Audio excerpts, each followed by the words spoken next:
welcome to Family Business Diaries. I'm your host, Mary Asante Asamoah, and today we have two remarkable guests with us. We have Mr. Seth Quaye and Mrs. Anita Osei-Manu. Even more exciting, we have our first ever live recording at Ashesi University Entrepreneurship Capstone class. So get ready for a very engaging episode.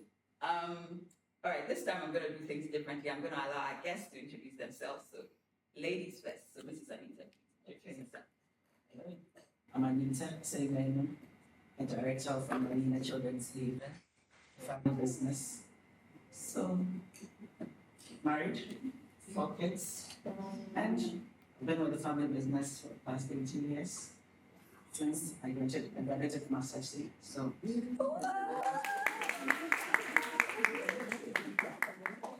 And we have Mr. Seth Quaye. Hi, my name is Seth Quaye.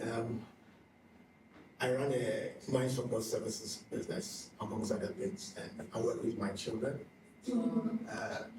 I have 4 boys, and some of them married.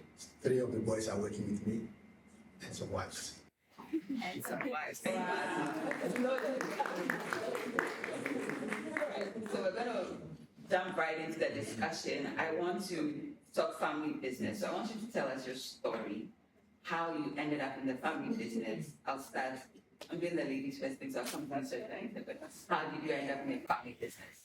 Okay, so growing up from a very humble home with my mom, she was a petty trader, and she started with a very humble beginning with petty trading. It finally got to an enterprise, and now it's a multi-liability company. But growing up, our mothers, when they're going to work, every vacation you follow her. So a passion was nurtured there. So going to assist her and seeing the gaps, seeing the support, and seeing the potential of the business. As a child, I was like, I think I can come and help. But we were 3 sisters, so my big sister joined just after her A-levels. The second one, who was a potential one to really join, she passed.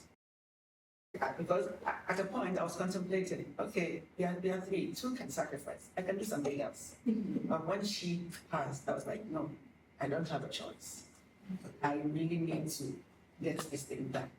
So I quickly put my thoughts together. I was like, okay, I have to do this.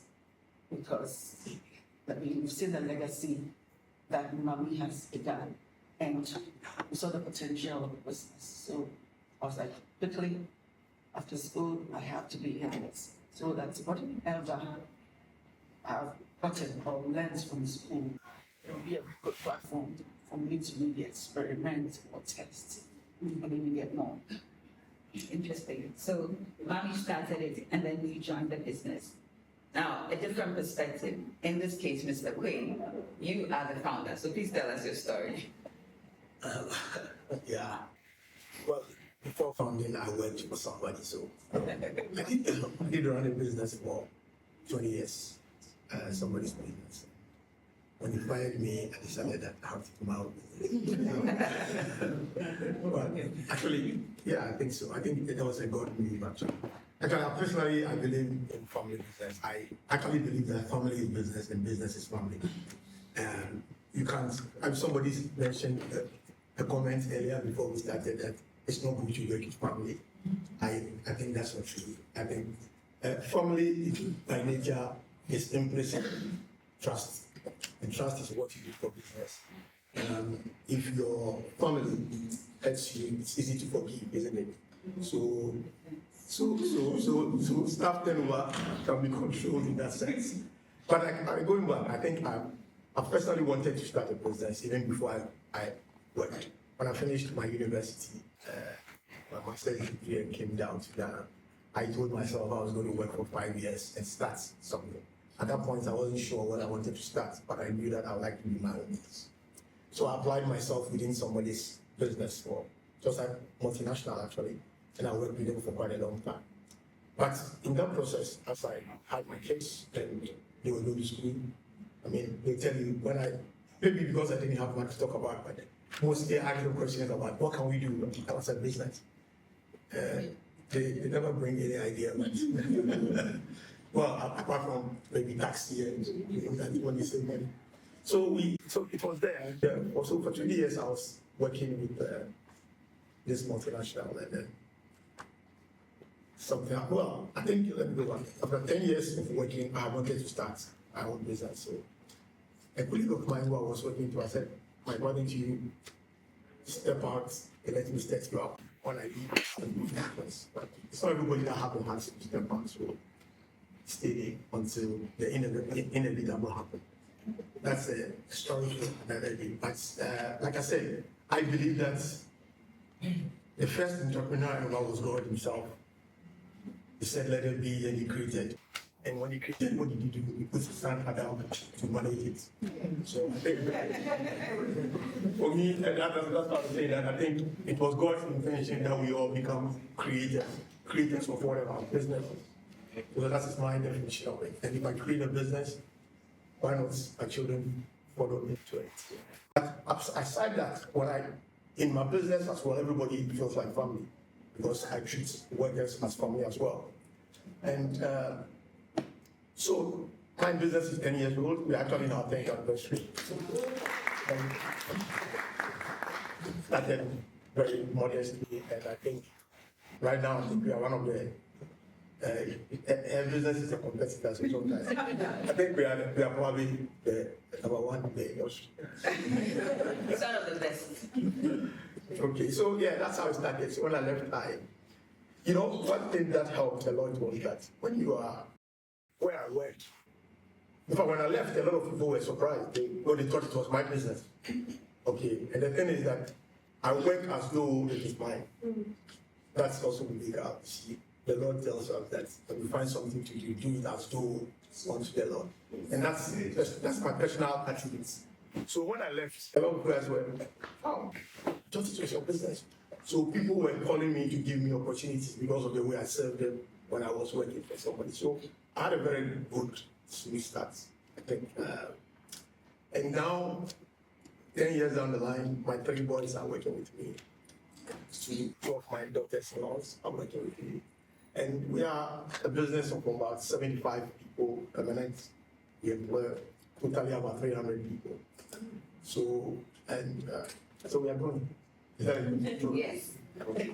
So MacPartners Group is in business. I mean, says he's talking and saying, humble beginnings. Now they're big in West Africa, and I'm sure, when you talk mining support services, they're up there. So he's done a good job. Let's do it. The good thing for you guys today is, like I said, we're getting the founder's perspective, and we're getting a next gen's perspective as well. So let's come back to you, Anita. You talked about how, there was a tragedy, and then you felt you needed to go into the business. But aside that, you had also mentioned that your mom was taking you to work all the time, so that passion was there as well. So in terms of school, because you said right after Ashesi, you moved into the business. In terms of school, with choice of courses, all of that, was it aligned to the business, or you just happened to make a switch? I think from day one I wanted to do business, so I did business admin because of maybe the kind of environment I found myself. I think it has been my strength, has been my key, and it's been good because everything I learned, because truthfully, when I was leaving, I think every else, all my friends said, I went to the uni, I was like, I went to the academy, I'm going straight to help my mom, all right? Because I hadn't gotten a place. Personally, I thought if I go to tech or later on, I was going to get lost. I didn't want anything that was so chaotic. So a friend recommended, because the father is the head of Ashesi, so I was like, okay, let me check it out. So when I came to the 6 months, I was like, I love this place. I know I will do good here. And it was one of the best decisions I've ever made. So I think everything, because I was a liberal, it's a liberal arts program. It really equipped me all around. to step into a raw environment, a typical Mokola environment, a typical Mokola family business, hasn't been an easy journey, but the Lord has been faithful. I was going to come to it, but I want to go back. And so nice, graduate, you finish Ashesi drone, you're all excited. And then you get in there, you're saying the typical raw Makola. What was it like? What was the experience? I mean, did you for a second think, what have I gotten myself into? Even though you had, going for the summer breaks and things like it's different from when you are there as an employee. Like even with your mother, it's different. So what was it like? What was the experience like? It hasn't been an easy one. I cry sometimes, as you said. Sometimes I'll cry. And I was like, why? But I know, aside from being us keeping a family legacy, I also feel it's a call, because if I don't know it, who will? So I think that has been my fuel to just keep moving. Because it hasn't been an easy journey. Because looking at my mom's generation, and my big sister and my generation, you really need wisdom, you really need a lot of tact to be able to bridge that gap, to be able to send your suggestions and your whatever thing you want to bring across, because in the Mokola environment, they understand their own language and they do it in their own way. And it would just don't have to like, you've been doing this, like it's been working, so what do you think they're coming to do different? So all I keep telling them is, yes, it's been working, but every business has a cycle. And yes, now it's working for you, but we are all growing. The family is growing, the economy is growing, everything is growing. So if we don't look at it in a way that is going to be transgenerational, so that our children would come and also see the legacy that's begun, then I think personally I'll fail. So irrespective of how you do it or how this environment works, we will still always have a way to navigate around, because I strongly believe some businesses like the NS Chemist, and they all started like that, and they have survived. So what are they doing? So then the quest to seek knowledge, the quest to find out, the quest to understand how things are being done so that we can all survive. The fact that some family businesses have collapsed does not mean ours has also collapsed. We can be the example for the next generation. So I think that has been. You know what's interesting? You talk about Makola and how they do it, and you having to be tactful when it comes to your suggestions. I'm positive if you bring this to Quay's children, they'll say the same thing about our boss from the mining side. So, but Mr. Quaye, I want to start. So you've given us your story of how you started and all that. So when you were starting, I think you gave that example that you kept asking your children what is it that you could do together. So when you were starting your business, you knew right from day one that you wanted your children involved. Well, absolutely. I think whilst I was working, I knew that I would do a business with my children. Like I said, I think family is business. I'm a business person. I've been experienced something, but I'm a very strong family person as well. I almost like the mother of the house. But I keep my family very close, so I couldn't see any other way apart for them to come on board. And when I started, like I said, I left my previous company and I was alone and started. So obviously, now I need to get employees. The first employee was my son. So it was just the two of us within the first. He just finished school within the year that I got fired. So yeah, no, actually, he just finished national service. He had his own plans. Yes, that's where we have to have a conversation about how doing what I'm suggesting can help him achieve what he wants to do. All of them are aware. I've told them. I mean, what I'm creating is a platform. It shouldn't be a one-sided platform. So if you come in and you have other ideas, let's use that platform to sponsor the idea. Because in any case, to start a business, you need money. Okay? So if after school, you say you want to go and start your business. Okay, go. Where are you going to start? But I'm offering you an opportunity. Hey, but you could also give them money to go start their business. Who's money? so let's make the money and then we chase the dreams with it. But looking back, Looking back, let's think about it. Let's keep it real for a second. Do you think that any of them was coerced into or forced into the business? Because they had other plans. Maybe somebody wanted to do something totally different from mine. So how did that conversation go? Coerced is a very nuanced word. So influence is probably there. Because of what I set out that I want to do, you have to influence direction, encourage them that what you are doing is for them. But when they get married, you encourage the wives to. I think all great businesses in the world started as a family business. It's the wife's part. When I take you back, let me take you back to all the great men in the Bible. Abraham, Isaac. No, I'm just learning from there. It's the best business we can get. Their children work with them, you go and come. Their wives were home preparing food for the husbands to come back. Sometimes that's part of the family business. You know what I'm saying? So I think the concept is represented when we as we think we get civilized and exposed, you think I have to be independent. You can be independent within a family business. I mean, you ask my kids, one of them is here, so you get an opportunity to, they are free to do what they want to do. And we discuss things. If you ask my opinion, I'll help you to do your private one, whilst you help me do our private one. So mine is ours, yours will be yours, but I hope that you will learn from what I'm doing and you also create another generation of businesses. I know you find it difficult. No, I'm learning from it, but one day I'll get to that point. I hadn't thought that far, so thank you very much for bringing this idea. But so just on the back of this, right?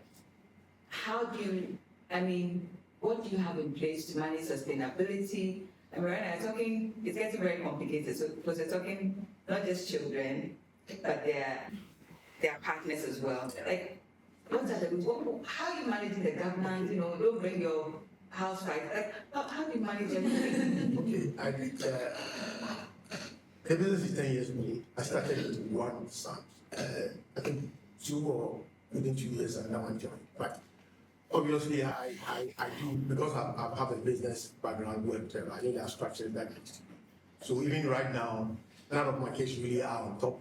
I mean, there are executives where they are experienced people who mentor the organization, so you put in the practice. In fact, it's only now in the 10th year that we are even talking about their role as management team. So we have a management team which involves them, or we have an executive team which is me and other guys who are all senior. So there is something to watch for, to work for. But of course, those people are employee or part of the business, but they are my generation who go. So the idea is that they learn from us and we pass on the torch to them and then they continue. Good. Well done. All right, so Anita, you talked about giving ideas and how they take it and all of that. I want you to, your shop is doing very well. You take my money at Christmas time especially, so well done. But is there something, talking of innovation, is there something you did for the business that you can look back and say, when they brought me to the family business, this is what I did. Yeah, my mom can actually see it and appreciate my, contribution to the family business. Can you share an experience? Yeah, so looking at the family business and where it was when I came in, I think looking at the people, I had people who have been in the business for more than 5 years with my mom, and I was just tiny girl who had just joined. So looking at where I wanted the business to go, I gave myself some time. So, you know what, I don't want any fight from seniors and people. So I humbled myself to be in the system, even though you know that I'm a junior director. I learned from the grassroots, and I kept putting in the structures, because a place without structures, there's so much chaos. So being a little director, with what I have learned in school, I started making proposals. I think we need to do this. But before I can initiate anything, I need a very clear environment to be able to navigate through. So I started putting in structures. Like, we'll need this, maybe somebody. So it was just my sister and myself, and everybody was a salesperson, and with branches, so like supervisors. So I was like, okay, we need to really. So I acted in the capacity of everything: finance, HR, and as I speak, I'm still doing that, but we have a manufacturing team that now we are working with, so that at the end of the day, people can fit into the right portfolios. But I'm basically in charge of everything as a government journalist. I'm part of the board, I'm part of the executive, and it's fine and make an extra in there. But at the top level, my mom, my sister, and myself, we are very clear in our roles and responsibilities, and quite disciplined, and putting the business goals really at the top. So that's exactly what we do. So after a period, I started initiating one structure after the other, set up an HR, set up an admin, set up an operations, and all in the building. And because the highest level of education of people we're working with, like the SS and I'll need people who really understand what I tell them. So the HR, we set up the HR office. So now we started recruiting people of a certain level of education, that is the undergraduate, so that they can appreciate some of the things I want to activate in the village. But gradually, because there are systems and controls, and naturally people in the environment are not used to that, naturally people were falling out without any physical go, because they are not ready to comply. The system will just, and that is what has been the story. And we are about 190 staff now, about 22 branches, and God has been good. You know, when people think Mapola, they just think, everybody's doing government stuff, but it's really good to hear this, right, with the structure and all of that. And I'm just imagining how you got into your mother's office to share these ideas. Because your past investment, we're talking systems and this, it's not, it's not when they are money to, before it can be released. Yeah, really. So I think for almost 10 years, I wasn't really requiring, give me this to do this, give me that. But she saw me doing the things. So she saw the change. So after 10 years, if I'm saying, okay, now let's say the wager branch, which was our main flash project. Yes. So after seeing what the change in the environment and the increase and the controls and everything, I was like, okay, we are the if not the number one mother care in Ghana. We will not just stay at just doing wholesaling, creating businesses for people, but we also can have a one-stop shop that's you can shop and feel like in UK or London or America or something. Just that experience. I was like, okay, let's invest in this, because I think looking at the young generation coming, they won't come to Mokola. Then either they stay online and buy, but you need that big space to have that display and let them have that shopping experience. So let's invest in this, and I think we have the staff. So and by the grace of God, it was at a very sensitive time, COVID time, for any business to just launch out and so we just Anita, why COVID time? I say yes, but it has really been successful. It has been good. As the Quaye would say, launch out into the deep, you pick it from the Bible. So well done. So I think listening to the two of you, it's obvious that when it comes to family businesses, I mean, for it to succeed, that passion needs to be there. But there's a vision. I mean, I think once you're buying into the vision of you want to see the business, move to the next level and transcend generations, it makes it different. Everybody is invested somehow because you want to see it work, right? So, and I'm getting that from you guys. So thank you very much for your insightful contributions. Now, there's a problem with family businesses. That's it, right? You people stop talking business. Like when you get home, how do you balance the business and just being fun and hanging out? I want to start with the founder who has his sons and their wives. How do you balance it all? Yeah. In the sound, I haven't seen the problem. Well, I have a witness, yes. I haven't seen the problem yet. You haven't seen it? Is that what you're saying? What I'm saying is that I told you from the beginning, I am a very, very family person. Okay. And I am a very, very business person. And I'm convinced that the two can be one. So there's no line. So it can be one. If you put the right business structures in place, then the family affection and love will follow the structure and establish a system, ecosystem that works. You see, one of the questions that I've asked, people have asked, why you bring your children straight to Germany? Why don't they go and work for somebody before they come? I said, that's fine. And her son will come and work for me and I'll train her and then he will go and work for him. Why can't I give the same training to my son to work for me? If he goes and finds something interesting in that. So I know my situation, my perspective of family business is very different. I set out knowing that family will create a business. So on Sundays, do you leave your family element? We go to church together. When you close, do you talk about work? We go to lunch together. And when you, after lunch? Well, everybody goes to talk about me. Then I everywhere.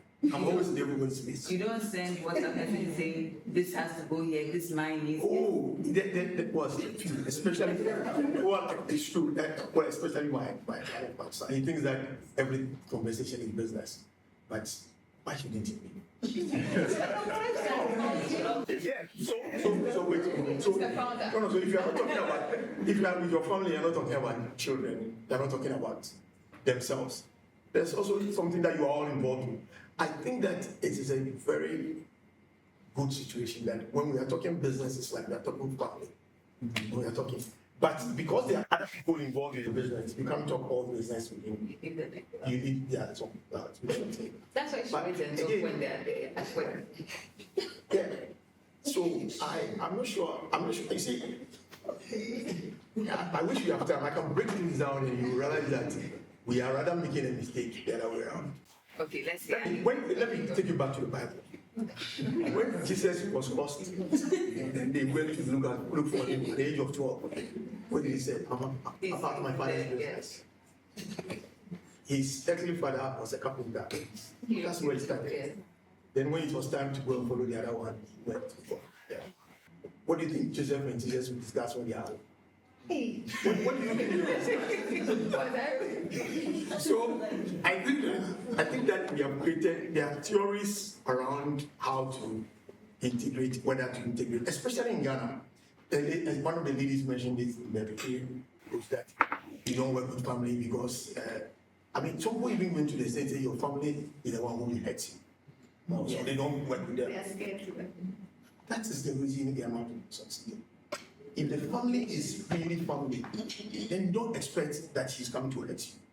So if the person does something wrong, if my son and he did something wrong, I cannot say, one of my business partners tells me that qualification, there are two types of qualification when you are involved. There is F and there is the ones who apply. F is for family. When a family person is coming in, the way you take it is different from the way you take it. But I know there are business people who want to say, and somebody mentioned it here, you must be qualified. What about about qualifying the person. It should go and try and come. From where?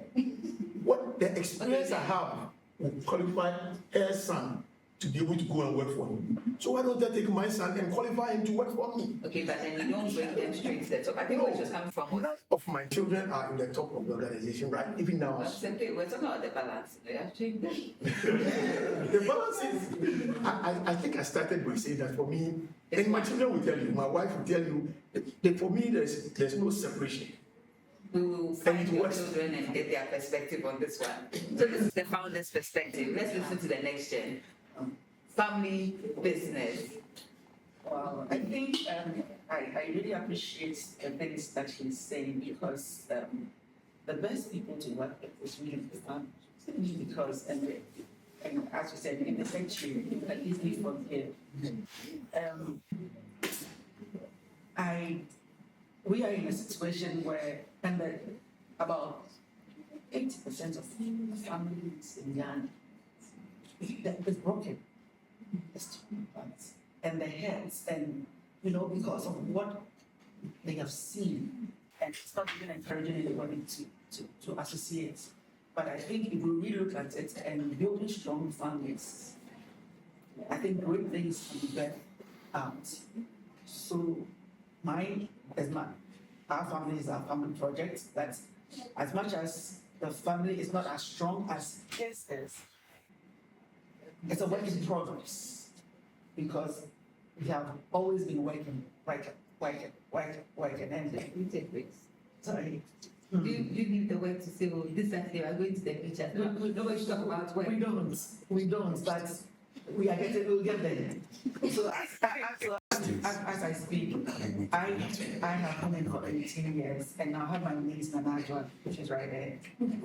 And so, and she is headed over and over and over that some way, somehow, you all must pass through family business and give back in a way, learn, and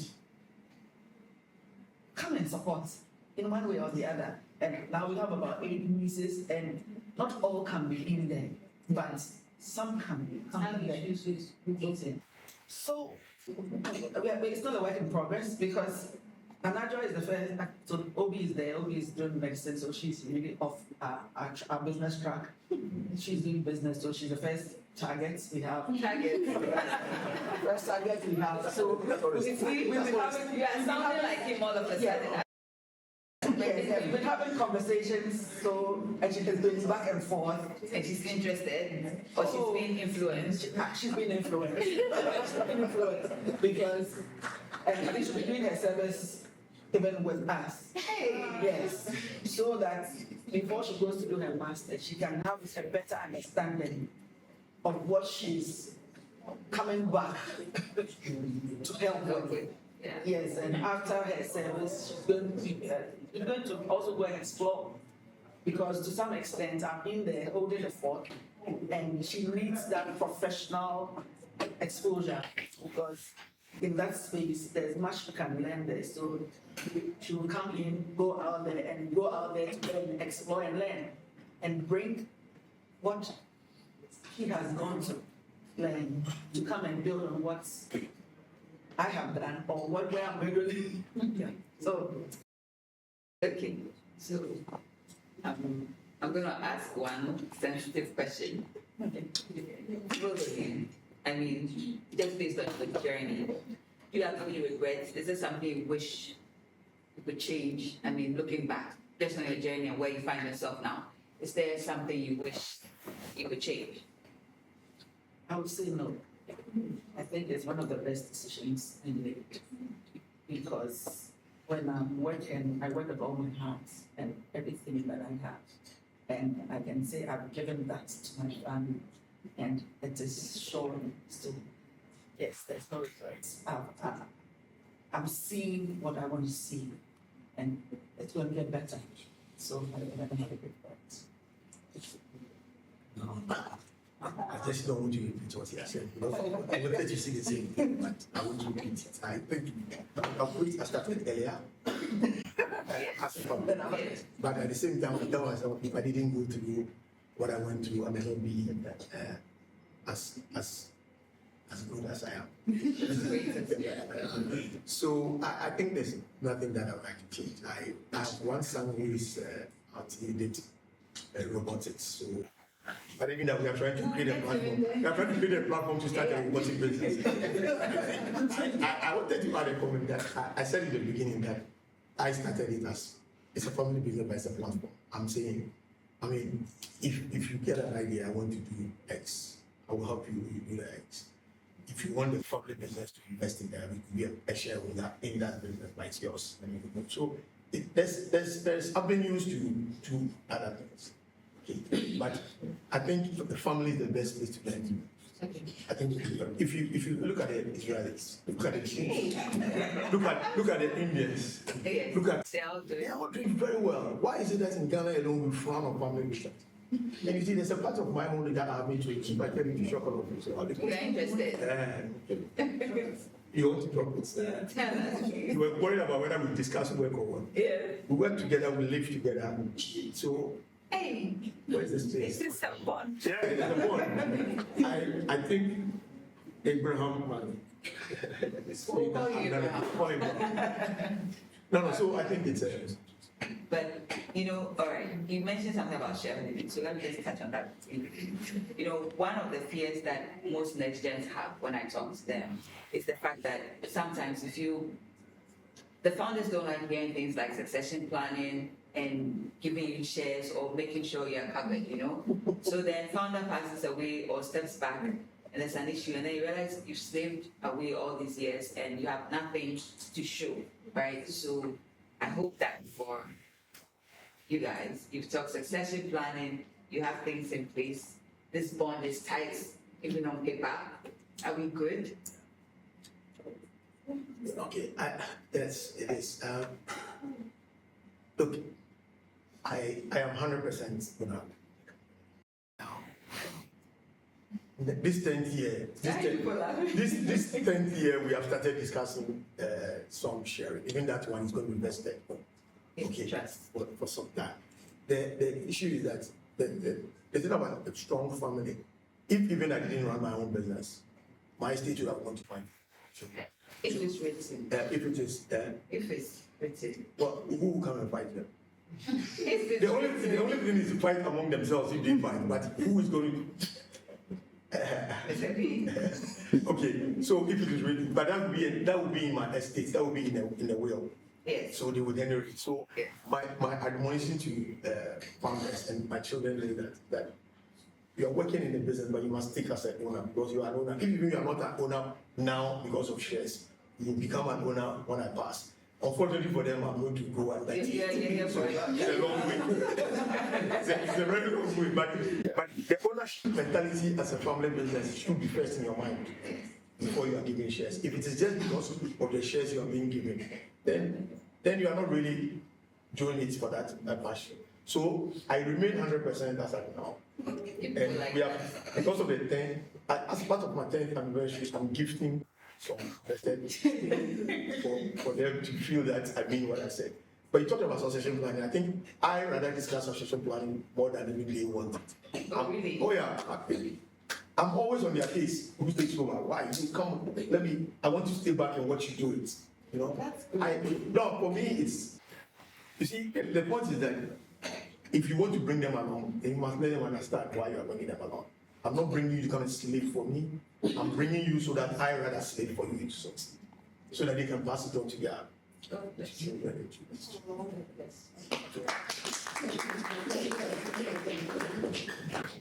Okay, so in my case, the shares is between my mom and my sister.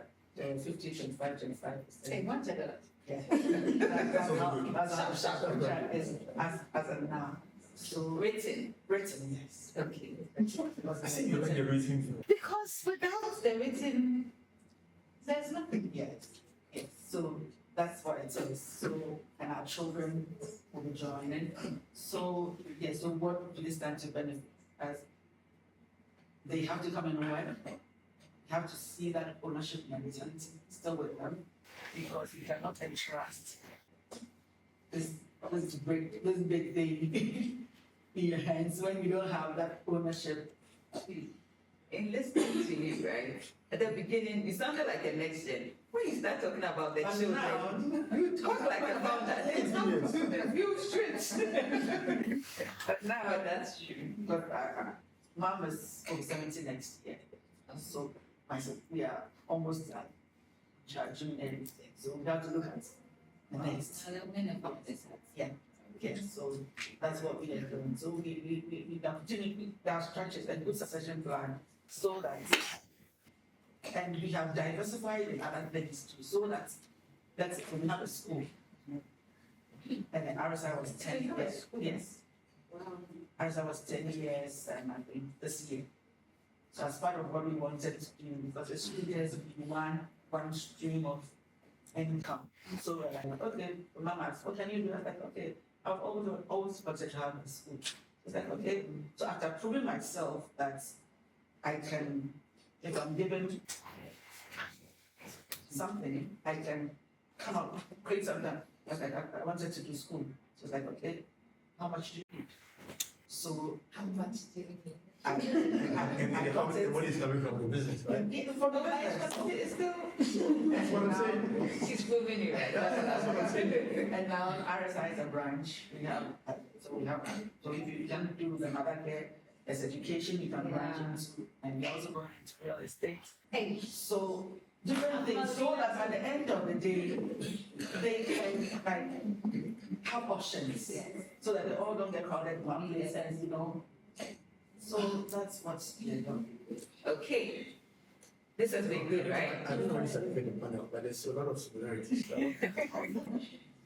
All right, so just to wrap up, I want to wear the next gen hat for now. Don't wear the hat. All right. One advice you give to people, next gens, considering working in their family businesses. So, yes, one advice. And then for you, one advice to founders, family businesses. So start that. Okay, so next gen, I would say it's the best place to be. Come because you're gonna learn firsthand, and it's the place you can make all your mistakes, and you will not receive a very harsh backlash. But it's not like working for somebody that you're being kicked out, right? Because you have all the space to learn and be a better person. And I think it's good to help your family business grow because you are creating a wealth for your generation. And if it is done and it is done well, your children's children will come and benefit.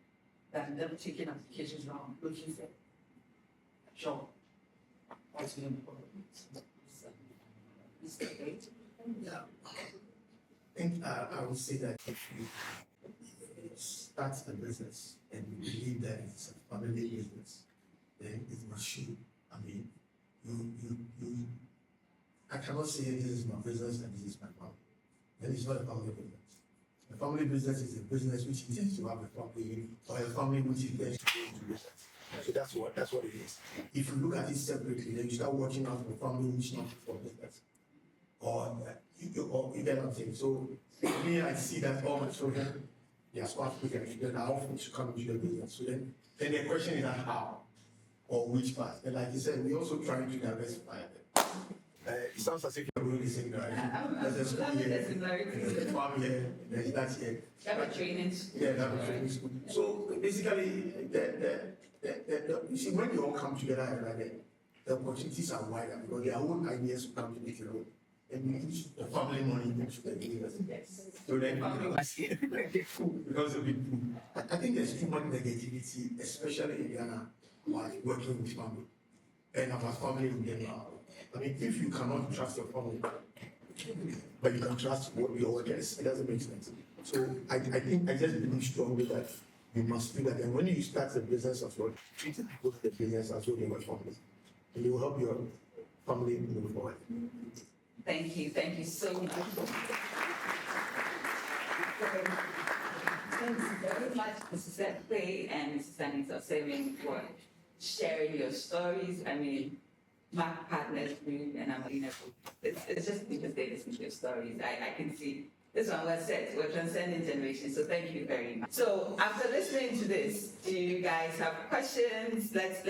We're opening it up now.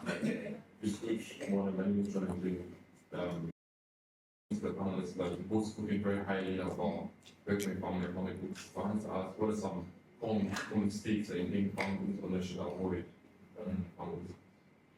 My question is, my name is Emma, and my question is, when it comes to managing a family business, on what basis give leadership roles to members of the family? Is it on the basis of who's older, or on the basis of who's working more, or who deserves it better?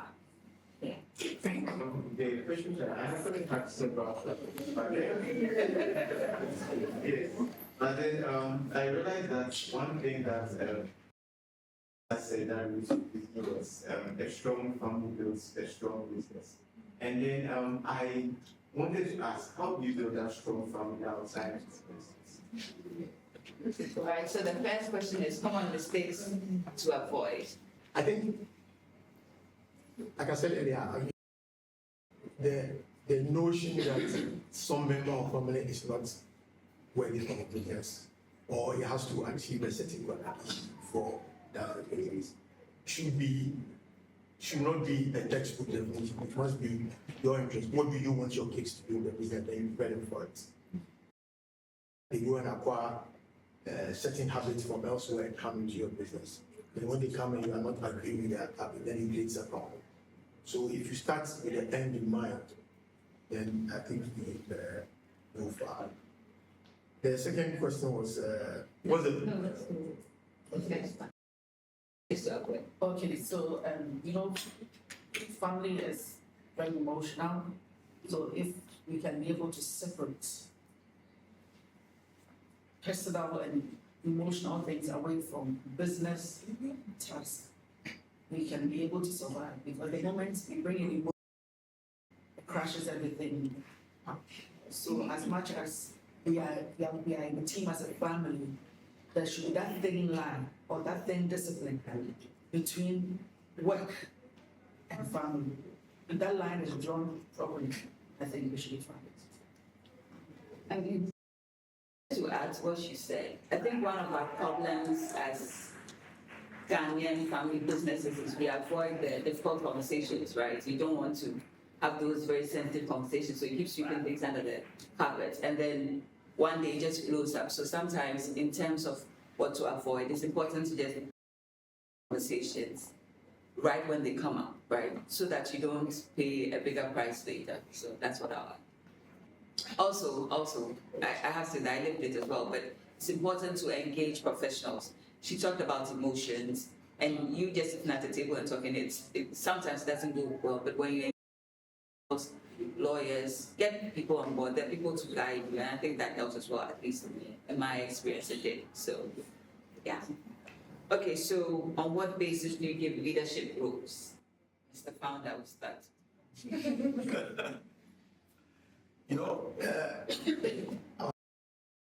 If I wear the business hat, obviously it must be confidence, right?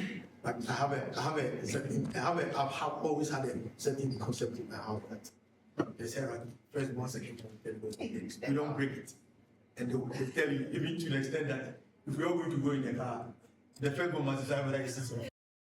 If he doesn't like it, then you can take it. So this is family values showing up. So yeah, price. No, Wow. I tried the same in the business, in the sense that they all know that the senior brother is probably in line to be CEO, but it is him as well that is not ready. So in that process, everybody else is ready. You should put yourself on the spot. But well, he's sitting here, so he can answer the question. I'm sure. But talking about leadership roles. So that's the concept I bring in. I told you from the beginning that my idea of business No, you've really tied is it very together. it's together. So that's the idea. But of course, if amongst, but like I said, right now there are people in leadership roles they are all learning from. So they all have 5 to 10 years down the line. And to keep me out here, you have to wait for another 50 years. Okay, do you want to add? I think he has said the time. Strong family builds a strong business. You said it, so. Yes, that's true. And so we need building a healthy family or a strong family is work. And it comes with some level of intentionality. So it is easier said than done. You've seen people having I think you can testify, it is real work. And as you said, confronting and doing the hard talks, because we have always allowed things to go, taking shape and forms that we are not happy about, and we don't even have the opportunity to even express. So, and Anaja can testify. They call me the meeting. I like to call meetings. I always like to call meetings because I have to really understand what is going on in everybody's life. And we can all know that we're on the same page. And communicate also our intentions so that we don't have surprises and shocks. So as much as we are building, so we have this annual family get together, even everybody's busy, we try to always meet and have some time off. So that not about work. So it's a mixture of everything, personal things, and we talk about everything. But at the end of the day, the work thing will come and finish it up for us, so that we can focus. Yes, so yeah, when that is done right, I think. My question is about money. I believe money is very important. It is. I believe to Mr. Seth Quaye, I don't know for your children if maybe they had other job opportunities when you were employed, but was money an incentive to bring them to the business? I have an opportunity at JP Morgan, they always pay me like good money, and then I say I should come and join the business. It's like, obviously, are you going to match the JP Morgan salary? What kind of incentive are you giving me? Like, okay, you know what? I can't match your salary, but come, work for me. 5 years later, your money will be. Is it a base salary? Because let's say the kind of lifestyle maybe your son wants to do, maybe he's going to come to that, okay, I want to buy a car. Apart from this, daddy, I want to buy a car. Or I see have to now save up with the salary that he has. Does he get, can his hand enter the bowl? Who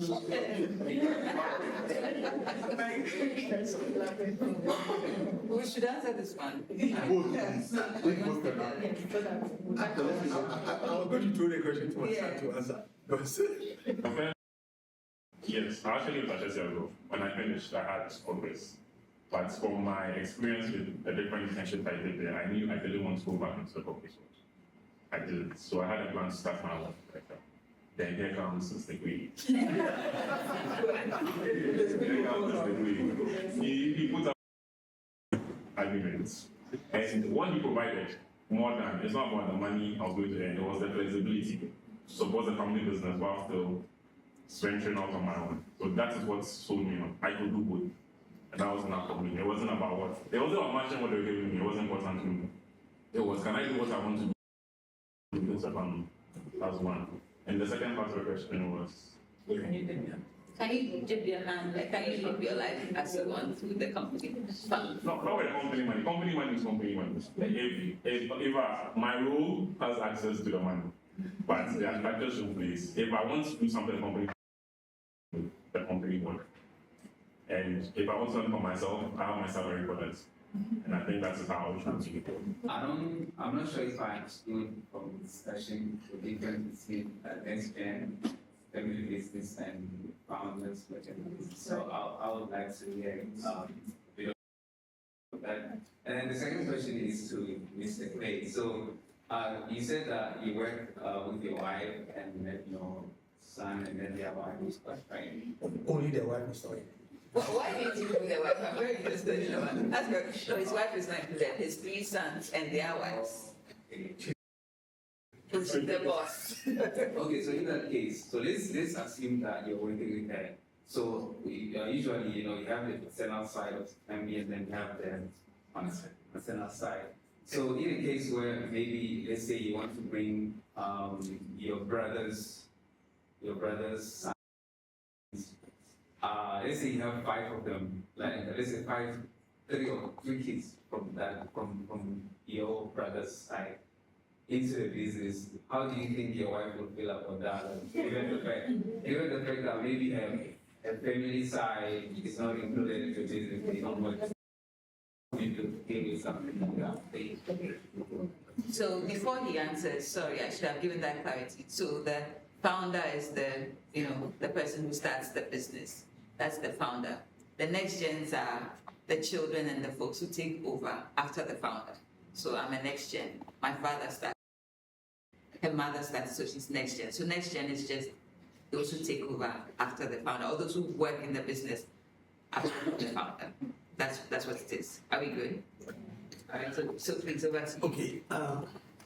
I said my wife is not in the business, but she's part of the business. In the thing that she whether from me or from the children or from the wife, that so she is. And when it comes to employing nephews and nieces, I mean, it's why I have people from my wife's side working in the business. Like I said, a family is also qualification to work in the business. Find the right way to be, the right place to be teaching. That's if there is space. If there is not, then it hasn't so far become an issue. I have nephews and nieces from both sides who have passed through either attachment service and some are back working and stuff like that. That is employment. You know, the employment part and there's ownership side of the business, which is different. You know, so yeah, anybody with family qualified to work and subject to availability of work will be given the opportunity. So my question is a bit long, so sorry in advance. But with businesses that provide specialized, you mentioned that you are managing. How do you involve family members that need to have specialized qualifications, specialized kinds of degrees to meaningfully contribute without feeling like you are imposing you are imposing something on them just in case they have a different idea for the path they want their life to take? When you have people who are not family working there, especially in higher positions, how do you involve them in such a way that they don't feel like they're transient or they're temporary workers, just manning it until the children come of age to take over? How do you navigate that kind of situation where they might be good workers, but also the legacy carried on through your sons or your nieces or your family in general? Yeah. The first part, I think, yes, our field is a bit special, but business has, there's an offering that you give and there's a support for the business. So, like I said, I have a son who's not working with us. We are trying to figure out where he fits in or create something within his capacity. So, it doesn't have to be that everybody will give the kind of skill set that you want. But if for my son's son, for example, I know what he has to do to come to. I'll start influencing that very early. But Wow. sorry, the second part is Then family business. yeah, and people who work with, like I said in the beginning, family. So they know that my children are there and I treat them as children. The difference is that they probably don't have ownership and the children have, but otherwise they all work very well together, and we believe that we are not treating anybody better than anybody. There's nobody. None of my children is supervising people who are more qualified than them. But I have people more qualified supervising my kids. Once you put the structure in right, it works well. So why Ghanaians have issues about the extended children, like the family business? We think it's involve extended family members, or that it should just focus on the nuclear family so that there'll be that kind of bond and trust. Or when the extended family comes in, then everything starts starting. So what should be the best option? Extended family or just nuclear family? Or nuclear family? Is that to me? Well, in my case, I have extended family working with me. So when extended family calls that in this opportunity, I first look, is there a way? If there is a way, and I'm being very honest, and he's qualified, I'll give him priority over an external person for sure. It doesn't mean that if more qualified, I will take that person. But I'll look in and see whether I can help. If I cannot, then I don't. The issue about problems in family, I don't think it has to do with extended family or not. It's a strange thing. I don't see it in my family. I have brothers, family. They are that close. I don't see why people think that family is a problem. I'm not saying it doesn't exist. I know it does exist. I don't see it because I don't see it within my experience. Because I cross over all problems that I like to see things more positive. My case will tell you. I have a belief that the more you look at the positive things, all the negative things become irrelevant. It's not that they are not there. Okay, they are there, but you look at what is good in a person. All the other things become irrelevant. Then you use the good. After some time, the person himself will change. Yeah, so I just wanted to add that in all that is the structures, systems, and policy that are put in place. And when that is intact, doesn't matter who is coming in, whether nuclear, extended, anybody can come in. So that there's a clear roadmap, who does what, or what, and it will help everybody.